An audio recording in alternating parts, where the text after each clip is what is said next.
ئەم کاتتان باش میێرانی پایتەخت میدیا لەسەر قەڵای هەولێرین لە کەشواوەیەکی زۆر سارد لێرە وەکو دەبینین خەڵکێکی یەکجار زۆر ڕووی لە قەڵای هەولێر لەژێر قەڵای هەولێر کردووە بە مەبەستی سەری ساڵ کاتژمێر 12 هەرێمی کوردستان و جیهان پێدەنێتە ساڵێکی نوێ و شاری هەولێر وەکو هەموو ساڵێک بە شێوەیەکی جیاواز پێشوازی لە ساڵی نوێ دەکا و لە سەر قەڵای هەولێر چەندین یاری ئاگرین دەتەقێت و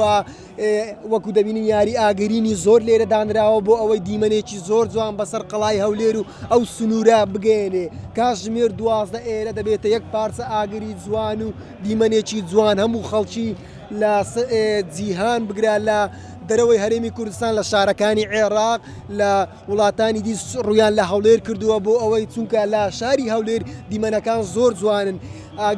یاری ئاگرینێکی یەکجار زۆر دانراوە بۆ سەری ساڵ بۆ کاتژمێر 12 وەکو دەبینین زۆرەها یاری ئاگرین دانراوە چاوەڕوان دەکرێت کاتژمێر 12 سەر قەڵای هەولێر جوانترین دیمەن پیشانی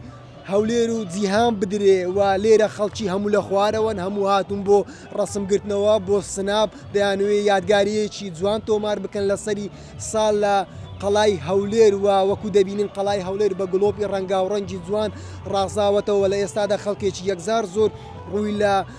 ژێر قەڵای هەولێر و بازار کردووە